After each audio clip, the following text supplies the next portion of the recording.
श्री गणेशाय नमः। हर हर महादेव। कार्तिक महात्म्य 33वां अध्याय। सूत जी ने कहा, इतनी कथा सत्यभामा को सुनाकर भगवान श्री कृष्णचंद्र जी महाराज संध्या करने के लिए महल के भीतर चले गए। यह कार्तिक मास का व्रत भगवान विष्णु को अत्यंत प्रिय है तथा भक्ति का प्रदान करने वाला है। रात्रि जागरण, प्रातः काल का स्नान, तुलसी वट, सींचन, उद्यापन और दीपदान, यह 5 कर्म भगवान विष्णु को प्रसन्न करने वाले हैं, इसलिए इनका पालन अवश्य करना चाहिए। ऋषियों ने कहा, भगवान विष्णु का प्रिय, अधिक फल का देने वाला, शरीर के रोम रोम को प्रसन्न रखने वाला इतिहास पूर्वक जो कार्तिक महात्म्य आपने कहा है, मोक्ष की चाहना करने वालों या भाग के इच्छुक मनुष्यों को यह व्रत अवश्य करना चाहिए।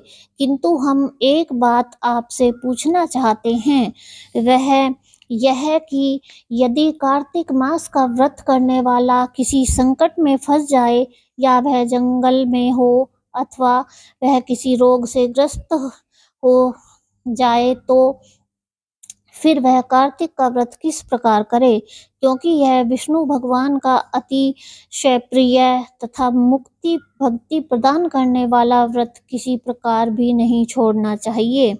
श्री सूत जी ने उत्तर दिया, यदि कार्तिक व्रती किसी संकट में फंस जाए तो वीरता के साथ भगवान शंकर तथा भगवान विष्णु के मंदिर में जाकर जागरण अवश्य करे। यदि भगवान शंकर का मंदिर या भगवान विष्णु का मंदिर पास न हो तो जिस किसी भी देवता का मंदिर पास में हो उसमें जाकर रात्रि जागरण करे। अगर घना जंगल हो तो फिर पीपल के वृक्ष के नीचे अथवा तुलसी के वन में जाकर जागरण करे। भगवान विष्णु की मूर्ति के सम्मुख बैठकर भगवान विष्णु का कीर्तन करे।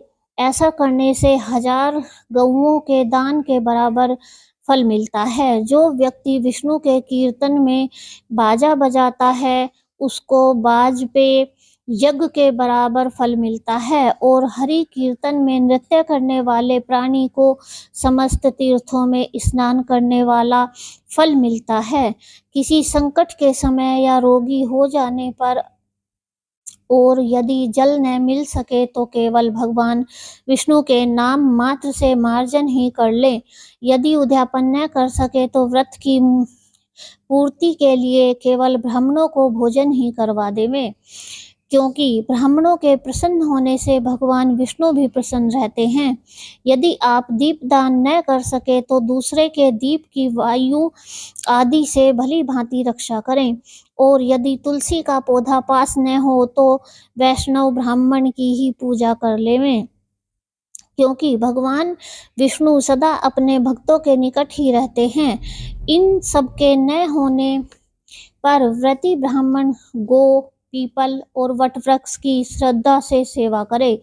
शौनक आदि ऋषियों ने कहा, आपने गो तथा ब्राह्मणों के सदृश पीपल और वट वृक्षों को क्यों बतलाया है, और सभी वृक्षों में पीपल का वृक्ष और वट वृक्ष श्रेष्ठ क्यों कहे गए हैं। सूत जी ने कहा, पीपल का वृक्ष साक्षात विष्णु भगवान है, वट वृक्ष साक्षात शंकर भगवान है, और पलाश का वृक्ष साक्षात ब्रह्मा है। इन वृक्षों की पूजा, सेवा तथा दर्शन से सब पापों का नाश होता है।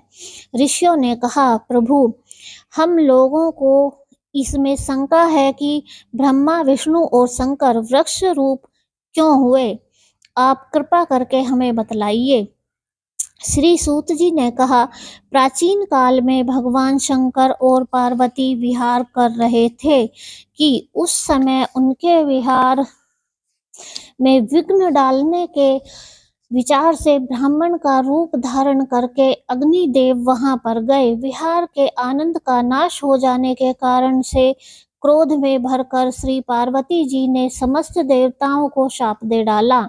पार्वती जी ने कहा, देवताओं, विषय सुख को कीट पतंगे भी जानते हैं, उसमें आप लोगों ने देवता होकर विघ्न डाला है, इसलिए आप सब लोग वृक्ष हो जावें। सूत जी ने कहा, इस प्रकार क्रोधित पार्वती जी के शाप देने से सब देवता वृक्ष हो गए। इसी कारण भगवान विष्णु तथा शंकर भगवान दोनों पीपल और वट हो गए। इसी कारण भगवान विष्णु का शनिदेव के साथ भोग होने के कारण केवल शनिवार को ही पीपल को स्पर्श करना चाहिए और किसी दिन नहीं। जय हो श्री विष्णु जी की।